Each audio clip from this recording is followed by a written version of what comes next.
But you guys are asking me a lot of questions. What about I start asking you question pula? That's fair. Let's go, sir. Let's go. What do you think of Datuk Seri Anwar punya performance? My opinion, I think he has to execute more in making decision. And I don't know whether he has a good team ke tidak. I don't think he has a good team. Pandangan saya. Okay. I think memang niat nak membuat sesuatu tu ada. Okay. Of course he wants to see the country do well. Itu sudah tentu. But I think he has to execute a little bit more ataupun mesti ada a bit brave atau berani in terms of making decision. Yeah. Tak boleh jaga hati semua orang.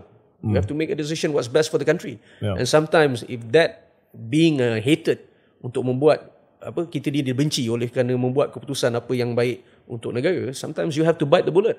Yeah. That is pandangan saya. What about you guys? What do you think?